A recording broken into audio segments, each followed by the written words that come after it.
저 떨지 않습니다. 새로운 피조물. 할렐루야. 감사합니다. 제가 저의 소개를 어떻게 할까 잠시 고민했었는데요. 진짜 나를 잠깐 소개할까 합니다. 저는 그리스도인입니다. 네, 저는 왕 같은 제사장이며 하나님께로부터 난 하나님의 자녀입니다. 할렐루야. 이 시간 정말 우리 인생 가운데 큰 파도와 쓰나미를 많이 겪으셨을 테고 또 지금도 겪고 계시는 분들이 있으실 텐데요. 저도 제 인생의 큰 파도와 생각의 고통으로부터 어떻게 주님께서 저를 자유케 하셨는지 이 시간 잠깐 나누고자 합니다. 그래서 먼저 정답을 좀 선포하고 시작할까 해요. 킹제임스 버전으로 이사야 26장 3절 말씀에 주께서는 생각을 주께 고정시키는 자를 완전한 평강으로 인도하시리니 이는 그가 주를 신뢰하기 때문이라. 아멘. 저는 늘 과거에 살았던 것 같아요. 과거에 받은 은혜들을 경험하고 그걸 너무나 좋았기 때문에 그것을 나누고 자랑하고 그것이 지금 현재 나인 것처럼 늘 과거의 것들을 꺼내가지고 나를 높였던 것 같아요. 왜냐하면 현재적 하나님 나라가 무엇인지 몰랐거든요. 근데 요즘은 현재적 하나님 나라를 누리느라 과거의 하나님의 은혜들을 오히려 잊어버리고 있었더라고요. 근데 이것을 준비하면서 다시 한번 하나님이 주신 은혜들을 생각하게 되었습니다. 주님께 감사드립니다. 시간이 좀 길어질 것 같아서 제 원고를 그냥 보고 할게요. 이해 부탁드릴게요. 제가 교회 신앙생활 한지 19년 전이에요. 제 교회를 다니기 전부터인지 다니면서부터인지 모르겠지만 처음 저에게 주신 선물이 있었는데요. 그것은 하나님을 향한 갈망이었어요. 이유가 없었던 것 같아요. 그냥 주님을 너무나 알고 싶고 마음만 그 알고 싶은 마음만 내 안에 계속해서 올라왔어요. 이런 저를 주님은 선교단체로 인도하셨는데요. 그때부터 자아와의 치열한 싸움과 생각의 고통이 시작되었습니다. 제가 그때는 예수님의 이름으로 기도하는 게 무엇인지 모르는 초신자였어요. 이런 초신자였던 제가 스쿨 훈련을 마치고 스텝으로 섬기게 되었습니다. 어떤 분이 저를 팀장으로 추천을 하더라고요. 저는 싫다고 했고 그분은 3명을 추천 명단으로 올리는 거라 네가 된 것도 아닌데 왜 그러냐. 그리고 한 분이 자원해서 팀장 후보로 올라가 있기 때문에 걱정 말아라. 여차저차 팀장이 되었는데요. 그때부터 팀장 후보로 자원했던 분의 시기와 핍박이 시작되었고 다른 스태프들의 질타와 수군거림, 나 스스로는 정죄감과 자기 연민의 파도가 날마다 나를 덮었습니다. 왜 나 같은 자를 시기하는지, 왜 나 같은 자에게 이렇게 에너지를 쏟는 걸까? 이분들은 은사도 많았고 탁월했으며 제 눈에 부족함이 없었거든요. 저에게는 이길 힘이 없었습니다. 하지만 어느 누구와도 이런 상황들을 나누지 않았어요. 그냥 주님 앞에서 한없이 울었던 기억이 나요.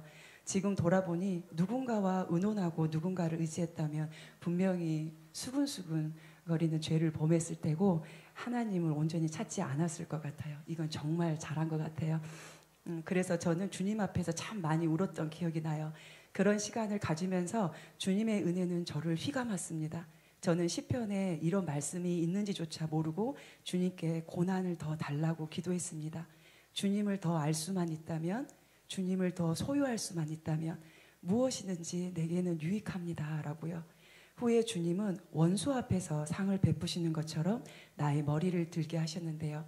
그때는 믿음의 선포가 무엇인지도 몰랐는데 선포하면 기다리셨다는 듯이 말하는 대로 이루어지더라고요. 모든 걸 다 말할 수 없지만 그분의 기름 부음은 끝이 없었습니다. 하지만 저에게는 이 모든 것에 그렇게 큰 관심이 없었어요. 여전히 그분 자체를 알고 싶은 갈망은 제 안에서 계속해서 더 커져갔습니다. 이렇게 그분을 향한 갈망 속에서 그분을 알아가면 알아갈수록 죄는 더 드러나더라고요. 행동의 죄는 오히려 끊기가 쉬웠던 것 같아요. 근데 제가 주님을 알기 전에 했던 모든 죄들은 다시 짓는 게 더 어려웠지만 생각의 죄들은 더욱더 선명해진 듯 했어요. 육신의 생각은 사망이요 영의 생각은 생명과 평안이라. 기도 중에도 잡념, 말씀 읽는 중에도 잡념, 임재 안에서조차도 그 잡념이 계속해서 돌아요. 저는 이게 너무 고통스러웠어요. 저는 이 육신의 생각이 실제보다 더 실제 같은 경험을 하게 되었는데요. 한 번은 주님 앞에서 깊은 탄식을 했어요. 주님, 생각의 죄요. 이 죄가 없는 곳에서 단 10분만 아니, 단 5분만이라도 주님을 온전히 예배하고 싶어요. 새 노래 오기 전 새벽에 기도하는데 여전히 잡념이 떠나지 않는 거예요. 주님을 너무 갈망했던 저는 늘 생각과의 전쟁이었고, 주님, 이 생각 좀 어떻게 해주세요. 몸부림치다가 결국 제 입술에서는 이건 내 뜻대로 안 되는구나 하고 포기했을 때 이런 마음이 훅 올라왔어요. 네가 나보다 그 생각을 더 사랑하기 때문이다. 이 마음의 소리는 저에게 충격이었어요. 내가 주님보다 그 생각들을 더 사랑한다니 이해가 되지 않았습니다. 이 복음을 물러난 뒤에야 나의 혼이 육신을 더 사랑하고 있었다는 것을 알았습니다. 이 땅에서는 온전한 예배는 불가능하다고 생각했던 저는 새노래에 온 첫날 주일 예배 때 그 저주받은 육신의 생각이 깨어졌으며 경험하게 되었습니다. 하지만 한 번의 경험이 계속 이어지진 않더라고요. 늘 정죄감과 율법 안에 17년을 갇혀 있었는데요. 다른 누군가가 한 말뿐 아니라 내가 한 말에 스스로 정죄받는 것이 더 컸습니다. 끊임없이 주님을 애타게 자기 연민으로 바라보았고, 나를 좀 불쌍히 여겨달라는 시선은 스토커처럼 주님에게서 떼지 않았습니다. 끊임없는 죄로부터의 탈출, 넘어짐. 오라, 나는 공고한 자로다. 이 사망의 몸에서 누가 나를 건져내랴. 이 고백이 절로 나왔습니다. 주님을 너무 사랑했지만 자유케 되는 진리를 들어본 적도 심은 적도 없었으니 어찌 하루아침에 열매를 거두겠어요. 새노래에 오면서부터 매일매일 한 편 이상씩 목사님과 손장로님 설교를 한참을 들었습니다. 정말 많이 들었던 것 같아요.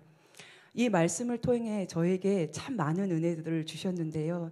몇 가지만 나눌까 합니다. 첫 번째로 주셨던 선물은 우리가 하나님을 사랑한 것이 아니요 하나님이 먼저 우리를 사랑하셨습니다. 그분이 나를 사랑하신다는 거였습니다. 저는 항상 사랑을 구했었는데요. 선교단체에 있을 때 서로가 서로를 너무 아프게 했기 때문에 늘 사랑으로 사역하는 사역자가 되고 싶다고 갈망했습니다. 저는 사랑을 배워서 내가 배운 대로 행동하면 된다고 생각했어요. 하지만 사랑할 수 없는 자들이 너무 많았어요. 너희가 너희를 사랑하는 자를 사랑하면 무슨 상이 있으리요. 사랑할 수 없는 자를 사랑해라. 이 말씀은 커다란 율법의 산으로 나를 늘 지키고 있었어요. 그래서 억지로 용서하려고 애쓰고 억지로 사랑하려고 애쓸 때마다 자기 연민의 산은 더 커져가더라고요.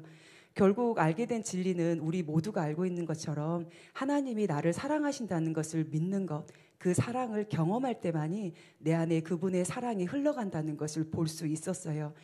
이 복음을 듣기 전까지 저는 하나님의 사랑을 경험했으면서도 그리스도 밖에서 늘 사랑을 강구했고 목이 말랐는데요. 이제는 내가 하나님의 사랑이고 다른 사람을 사랑하는 자라는 걸 알게 되었어요. 이 진리를 알고 경험할 때까지 하루아침에 되진 않았습니다. 매일매일 그분 앞에서의 시간을 보냈는데요. 때로는 강한 임재로, 때로는 침묵으로. 힘든 고통의 시간 속에서 주님의 침묵은 나를 더 큰 고통 속에 가두는 것 같았지만 보이지 않는 영역에서는 주님이 가장 강력하게 일하고 계신다는 것을 알게 하셨어요. 어떤 상황이든지 그분의 선하심을 찬양하지 않을 수 없게 하셨습니다. 이렇게 그분과 함께 있는 시간들을 통해서 그분을 알아가고 경험할 때 조금씩 육신의 생각으로부터 벗어날 수 있었습니다. 두 번째는 정체성이었는데요. 제가 새노래 오기 전에 성령 안에서 했던 기도가 그리스도 안에서 내가 누구인지 알게 해달라는 나도 모르는 기도를 했던 기억이 나요. 늘 나의 행위와 겉모습, 나의 다른 사람의 행위와 겉모습만 보였기 때문에 진짜 내가 누구인지 전혀 몰랐습니다. 내가 누구인지 모를 때 나를 공격하는 도구가 있었는데요. 바로 두려움과 정죄감이었습니다. 하나님께서 우리에게 주신 것은 두려워하는 영이 아니요 오직 능력과 사랑과 건전한 생각의 영이라. 아멘. 지금도 주님은 내가 누구인지 계속 계시해 주고 계십니다. 나는 이 땅에 살지만 이 땅에 속한 자가 아니라는 이 말씀은 점점 내 삶의 실제가 되어가고 있습니다. 나는 하나님께로부터 난 자이며 누가 뭐래도 난 하나님의 자녀입니다. 죄를 지어도 여전히 난 하나님의 자녀이며 나는 온전합니다. 할렐루야, 주님을 찬양합니다. 세 번째 주신 큰 은혜는 있는 그대로 바라보는 것입니다. 저는 판단과 비판을 많이 하는 사람은 아니었지만 10을 하든 100을 하든 그리스도 밖은 여전히 같더라고요. 제가 초신자 때 아이가 병원에 입원 중이었는데 그때 주신 말씀이 있었어요. 내 종을 판단하는 너는 누구냐. 어머나, 제가 그토록 사랑하는 주님이 나를 모른다 하신다고. 제가 다니던 모교에서 그 선교단체로 인한 문제로 목사님에 대한 성도들 간의 수군거림이 있었고, 저도 거기에 직접적인 동참은 아니었지만 맞장구 치며 동의했었거든요. 일 중에 그 음성이 들리니 어찌 두렵고 떨리지 않겠어요. 이런 일들을 겪었음에도 무한반복 죄는 짓더라고요. 뿐만 아니라 모든 것을 흑백 논리로 바라보는 저였는데요. 나와 맞는 사람과 맞지 않는 사람, 믿음이 좋은 사람과 없는 사람 등등등 수많은 판단들, 날마다 선악과를 따먹고 있어도 그것이 선악과인지도 몰라요. 이 복음 안에서 말씀을 들으면서 이원론적인 사고체계가 모든 인간에게 있다는 걸 알았어요. 심지어 음식이 맛있다라고 생각하고 말하는 건 맛없다는 것을 인식하고 경험했기 때문에 그것조차 이원론적 사고라는 것을요. 이 말씀들은 저에게 강력하게 역사했어요. 하나님의 사랑을 날마다 경험하고 있고 이웃 사랑에 대한 진리에 갈급했던 저에게는 이원론적 사고체계는 당연히 제 것이 될 수 없었어요. 버리려고 애쓰지는 않았던 것 같아요. 설명은 잘 안 되지만 이 복음은 사랑으로 역사하는 믿음뿐이다라는 말씀처럼 있는 그대로 볼 수 있는 것은 그리스도 안에 내가 누구인지 아는 것으로부터 출발해서 주님과 생명적 관계를 많이 경험할 때 판임한다고 하죠. 주의 얼굴을 보는 거요. 그때인 것 같습니다. 눈에 보이는 이 현실과 그리스도 안에 있는 진짜 나 사이에는 다른 어떤 막이 있는 것 같아요. 이 막을 뚫고 살짝 현실을 직시하면 가슴이 답답하고 미칠 것 같은 경험을 해요. 나의 피할 바위시오, 나의 요새시오, 나의 구원이시라. 늘 같은 자리에 계셔서 얼마나 다행인지요. 늘 판단과 분별의 선이 모호했는데요. 그냥 알게 됐어요.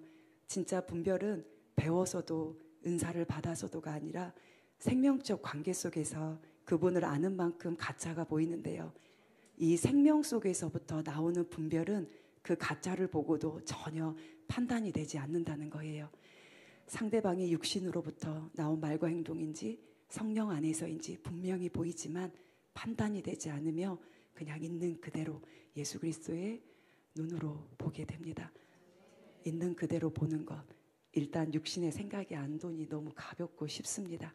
마지막으로 저희 가정에는 풀리지 않는 문제가 늘 있습니다. 10년 전에 제가 명의를 빌려준 일로 지금까지 해결되지 않고 있는데요. 이 문제를 통해 사단은 우리 가정에 있는 모든 것을 도둑질해 가고 있었어요. 그 중에 가장 큰 것은 주님을 향한 신뢰를 계속 흔들어대는 거예요. 재정은 늘 바닥이었습니다. 흩어져 있는 계좌에 돈을 모아 10,000원을 겨우 만들어서 그날 먹을 것을 사야 되는 경우도 있었어요. 없었던 거지 근성은 더 커져만 가는 것 같고 너무 비참했어요. 근데 반대로 공급은 계속되고 있었어요. 매일 감사였지만 주님, 조지 밀러 같은 믿음은 갖고 싶지 않아요. 그냥 풍족한 상황 속에서 재정 걱정 없이 주님께만 집중하고 싶었어요. 하지만 상황은 좀처럼 변화되지 않았고 생각은 계속 파도처럼 밀려왔어요. 명의를 빌려줬기 때문이야. 그 집이 해결되지 않고 있기 때문이야. 이것 때문에 내가 이렇게 살 수밖에 없어. 이 문제만 해결되면 아무 문제 없는데 기도한 것마다 응답을 다 해주셨는데 왜 이 문제만큼은 해결을 안 해주실까? 새노래 오기 전 개척교회 섬기면서 사모님이 작정기도 금식기도 전도 3시간 하면 문제 해결된다고 권면하셨고 그냥 아무 생각 없이 했던 것 같아요. 늘 문제에 대한 해결을 원했지만 그렇다고 문제를 놓고 기도하진 않았어요. 작정기도 금식기도 하면서도 주님의 임재를 누리며 그분을 계속 구했던 그 기억이 나요. 새노래 와서는 이 복음 안에서 믿음의 선포도 남편과 함께 참 많이 했던 것 같아요. 이 진리를 듣고 있는데 당연히 환경이 바뀌어야지 목사님이나 지체들에게 인정받고 싶은 것도 있었던 것 같아요. 매일 말씀을 듣고 임재기도와 말씀 선포, 주님을 향한 갈망은 이곳에 와서 더 커졌던 것 같아요. 진리를 찾았기에 소망이 보였거든요. 남편과 제 안에 주님을 향한 믿음은 더 커져간 만큼 그 믿음이 현실에 풀어지기를 원했고 모든 게 잘 될 거야. 하나님은 선하시니까. 이런 씨름 속에 내 안에 작은 탐심까지 보게 하셨고 끊임없는 자기 부인을 원하셨으며 내 생각에 이럴 거야. 설마 주님께서는 그렇게 일하지 않으실 거야 했던 모든 나의 생각을 산산이 깨뜨리셨어요. 선하신 주님을 찬양합니다. 이 복음 안에서 알게 되었습니다. 환경이 나를 괴롭게 했던 것이 아니라 생각이 나를 죽이고 있었다는 것을요. 왜냐하면 환경은 여전히 그대로거든요. 하지만 이제는 내가 그리스도의 생각을 가진 자가 되었고 환경과 문제가 나를 넘어뜨릴 수 없으며 그리스도의 사랑에서 끊을 수 없게 되었습니다. 환경을 먼저 바꾸지 않으시고 나의 내면을 먼저 기경하셨던 주님, 당신은 참 좋으신 분이며 저에게 이 가정에 선하셨으며 여전히 선하십니다. 주님 사랑합니다. 신앙생활 19년 동안 제가 집하고 교회밖에 몰랐거든요. 근데 이 복음 들고 직장생활을 하게 됐어요. 그곳에서 킹덤 빌더로서 그분께서 친히 당신의 빛을 드러내고 계십니다. 직장 동료들은 한 번 외에 다 믿지 않는데요. 예수 믿으면 그렇게 되냐고 하기도 하고 어떤 분은 당신이 믿는 신이 돕고 계신다고 하고 말하기도 합니다. 교회 다니는 한 분은 이 복음이 너무 놀랍다고 눈물을 글썽이며 자기도 소망이 보인다고 합니다. 또한 믿음으로 키워보겠다는 불굴의 의지로 거의 반강제로 미션 스쿨을 4-5군데 학교를 옮겨 다니며 많이 아팠던 딸아이가 잘 견디어줘서 참 고맙습니다. 절대 이런 캠프나 다시 미션 스쿨을 다닐 수 있을까 했는데 이번에 GUS의 애복소 캠프를 마쳤고요. 그냥 마친 게 아니라 빼앗겼던 탈취물까지 획득해서 왔습니다. 할렐루야. 또한 GUS도 가보겠다고 기도해보겠다고 먼저 말하며 10월 무빙스쿨에 동참하기로 했답니다. 할렐루야. 주님이 하시면 이렇게 쉽구나. 이것이 복음이구나. 이제는 환경을 바꾸려고 내가 애쓰지 않습니다. 보이는 모든 문제들이 있긴 하는데 의식이 되지 않습니다.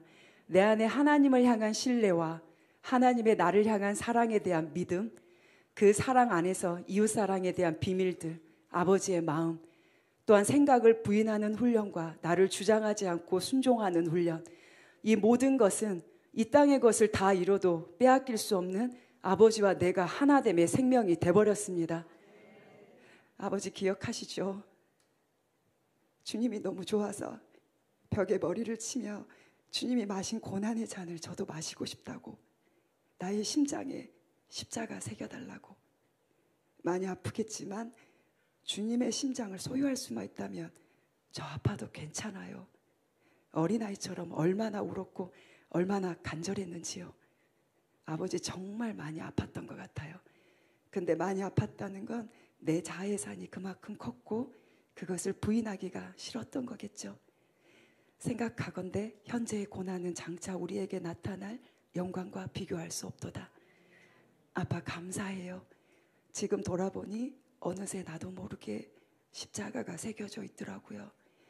처음부터 내 안에 계셨지만 정말 말씀대로 눈이 밝아져서 나만 바라봤던 것 같아요.